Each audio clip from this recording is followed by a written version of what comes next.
तो अभी हमने पढ़ा रिप्रोडक्शन इन प्लांट्स के बारे में कि प्लांट्स में कैसे रिप्रोडक्शन होती है। हमने कहा प्लांट्स में जो रिप्रोडक्शन होती है that is a sexual reproduction and asexual reproduction. Plants में सेक्सुअल रिप्रोडक्शन भी होती है, प्लांट्स में सेक्सुअल रिप्रोडक्शन भी होती है। सेक्सुअल रिप्रोडक्शन आप लोग जानते हैं कि जिसमें कितने ऑर्गेनिज्म इन्वॉल्व होते हैं, 2 ऑर्गेनिज्म इन्वॉल्व होते हैं।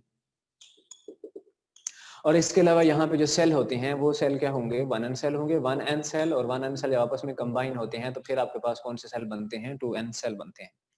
इसके अलावा यहाँ पे क्या है, सेक्सुअल रिप्रोडक्शन है, उसमें क्या हो, सिंगल ऑर्गेनिज्म इन्वॉल्व होता है। इसके अलावा यहाँ पे हम कहते हैं प्लांट्स में कुछ लाइफ साइकिल चलती हैं, जिसको हम नाम देते हैं डिप्लोहैप्लॉन्टिक्स लाइफ साइकिल। डिप्लोहैप्लॉन्टिक साइकिल में एक हमारे पास क्या है, डिप्लॉइड स्पोरोफाइट है और दूसरे हमारे पास क्या है, हैप्लॉइड गेमेटोफाइट है।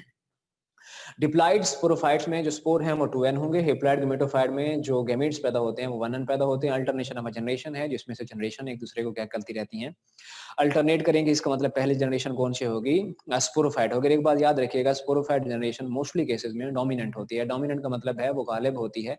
और इसके अलावा हमारे पास जो दूसरी फेज है जनरेशन है, जिसे आप गेमेटोफाइट का नाम देते हैं, वो क्या होगी, रिसेसिव होती है।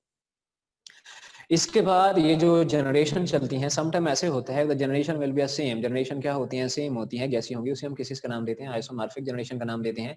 अगर जनरेशन डिफरेंट हो तो फिर हम उसको किस का नाम देते हैं, हेटेरोमॉर्फिक जनरेशन का नाम देते हैं। इसके बाद हमारा सवाल ये है कि जो सीड वाले प्लांट हैं, सीड बेरिंग प्लांट्स हैं, वो इस जमीन पे, इस धरती पे कामयाब सबसे क्यों है। तो पहली चीज, सबसे चीज क्या है, वो ये है कि ये ऐसे प्लांट है जिनके पास जो फीमेल है क्या पाई जाती है, पोलन ट्यूब पाई जाती है। जब यहाँ पे पोलन ट्यूब पाई जाएगी तो आसानी से मतलब बेहतर तरीके से जो स्पर्म सेल हैं, जो मेल सेल हैं, यहाँ से मूव करते हुए किसके साथ आके मिलेंगे, एग सेल के साथ मिलते हैं। एग सेल के साथ जैसे मिलेंगे तो जाइगोट बनेगा। जाइगोट बनने के बाद फिर क्या बन गया, एम्ब्रियो बन गया। जैसे ही एम्ब्रियो बन जाता है, अब एम्ब्रियो को क्या फायदा है, एम्ब्रियो दरअसल क्या प्रोवाइड करता है, फूड प्रोवाइड करता है, जिसकी मदद से ये मजीद इसमें डेवलपमेंट होगी। और इसके अलावा फिर जब एम्ब्रियो कंप्लीट होता है, जब वो कंप्लीट यूं समझ लें पौधा फल बन जाता है, या फिर आप कह लें कंप्लीट एम्ब्रियो बन जाएगा, फिर उसके बाद उसके ऊपर एक लिहाज से क्या बनता है, उसके ऊपर कह लें कोट बनेगा या फिर सीड बनता है। सीड के अंदर क्या होता है, एम्ब्रियो होता है। अब सीड क्या करता है, प्रोटेक्शन करेगा। किस चीज से प्रोटेक्शन करता है, अनफेवरेबल कंडीशन से। अनफेवरेबल कंडीशन से क्या मुराद है, ये इस कंडीशन से मुराद ये है कि जब एक सीड को या पानी नहीं मिल रहा हो, पानी बहुत ही कम मिल रहा हो, और इसके अलावा जो टेम्परेचर है वो सही तरीके से अवेलेबल ना हो, और ह्यूमिडिटी है वो सही तरीके से अवेलेबल ना हो, और ऑक्सीजन है, ये सारी चीजें अवेलेबल नहीं होती, तो फिर एक जो सीड है, उससे जो सीडलिंग है, या फिर आप कह लें छोटा सा प्लांट है, छोटा सा पौधा है, एम्ब्रियो से जो पौधा है वो बिल्कुल नहीं निकलता। तो ये अनफेवरेबल कंडीशन। लेकिन इसके बरअक्स ये सारी चीजें अगर उसको मिलना शुरू हो जाएं तो फिर हम उसको किस चीज का नाम देते हैं, हम कहते हैं अब कंडीशन जो है वो क्या हो चुकी हैं।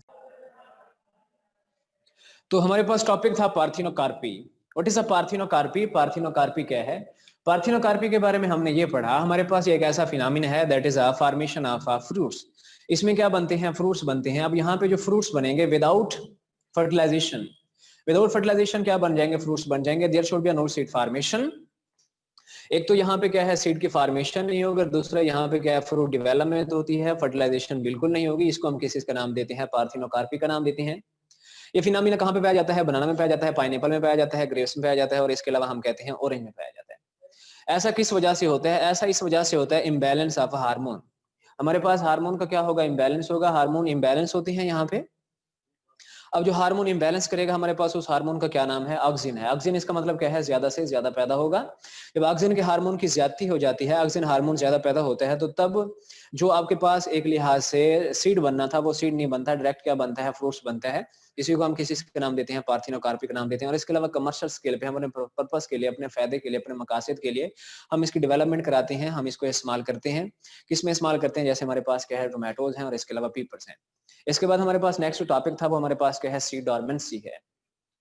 सीड डॉर्मेंसी क्या है, ये स्पेशल कंडीशन है। अब ये स्पेशल कंडीशन कब पैदा होती है, जब लो सप्लाई ऑफ वाटर हो, इसके अलावा टेम्परेचर लो हो, इसके अलावा क्या है, आपके पास ऑक्सीजन अवेलेबल ना हो। आपसे मुराद कि जो सीड है उसके पास ये चीजें अवेलेबल ना हो, तो सीड जो है एक कंडीशन में चला जाता है। उस कंडीशन को आप किस चीज का नाम देते हैं, आप उसको नाम देते हैं सीड डॉर्मेंसी, या फिर हम उसको नाम देते हैं डॉर्मेंट स्टेज।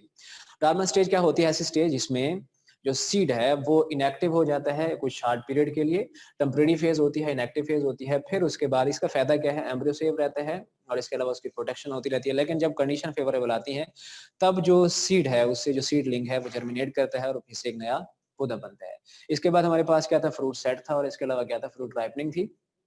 स्पर्म सेल हैं, फीमेल सेल आपके पास क्या है, एग सेल हैं, दोनों आपस में कंबाइन होते हैं। पोलन ट्यूब से कौन से सेल जाते हैं, स्पर्म सेल। फिर इसके बाद क्या बनता है, इसके बाद हम कहते हैं जाइगोट बनेगा। जाइगोट बनने के बाद फिर अब जो सबसे दूसरा मरला है वो क्या है, फ्रूट सेटिंग का है, फ्रूट सेटिंग का और फ्रूट फार्मेशन का, फ्रूट राइपनिंग का।